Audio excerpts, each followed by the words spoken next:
So today Nigo wanted me to answer a question for a Brazilian friend student. So Mariana, this one is for your question. You asked about other and another, right? So other is used with a plural noun, and another is singular. So for example, I'm going to get another dog. So I already have one dog. I'm going to get another, which means one more dog. And then I will have two. But other needs a plural noun. For example, I have this pen, but I have many other pens. So pens is plural. We use other. While we're at it, why don't we talk about a couple other popular mistakes that our Brazilian students make, or Portuguese speakers. Here's a very common sentence by Brazilians. In Brazil have, for example, in Brazil have many beaches. Beaches, not bitches. In Brazil have.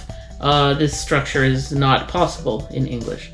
You can say, in Brazil, comma, there are many beaches. Or in Brazil, comma, there is hot weather.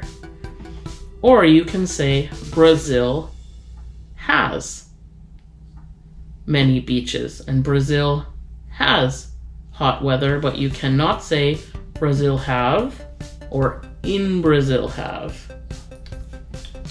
No. Another popular one for our friends from Brazil is, teacher, I have a doubt. So cute, but English speakers don't say I have a doubt. They'd say I have a question. Teacher, I have a question. I have a doubt, I think, is a direct translation from the Portuguese. So it sounds a little cray-cray in English. I have a question. I'd also like to add one for our friends who also speak Spanish, and this is a popular one. Spanish speakers will also often cut off the subject of their sentence if the subject is it, or pronoun, the abstract it. For example, I went to Vancouver, was nice.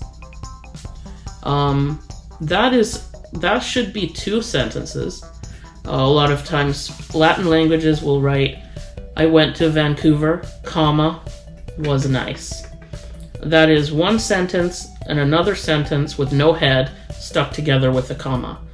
And, as you may know, you can't connect sentences together using a comma. Huh? So you have to say it like this. I went to Vancouver, period. It was nice. Okay? A verb always needs a subject. You can't have a sentence with no subject. That's like having a dog with no head. And you know what a dog with no head is? A dead dog. Okay? You don't want a dead sentence. Sentences need a head. I went to Vancouver, period. It was nice. And one more thing about commas. For Spanish and Portuguese speakers, you can't connect sentences together with a comma. Sounds crazy. But trust me, it's also wrong in your language. Dog hair.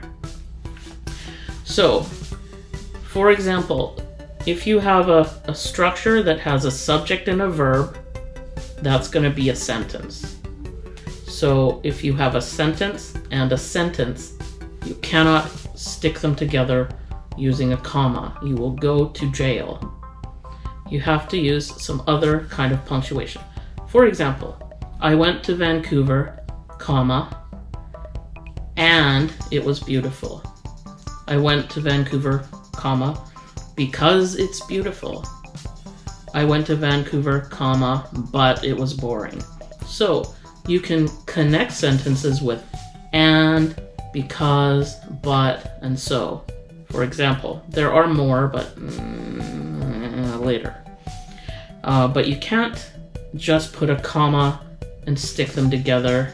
Now you have a dog with two heads, which is creepy. So to summarize, you can say, I went to Vancouver. Also, you can say, I went to Vancouver, semicolon, it was beautiful. Or you can say, I went to Vancouver, period, it was beautiful. But you sing with me this time.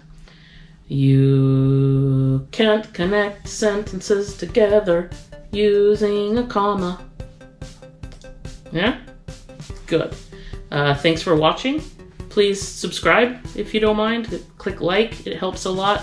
And if you want me to talk about anything in particular, put it in the comments below.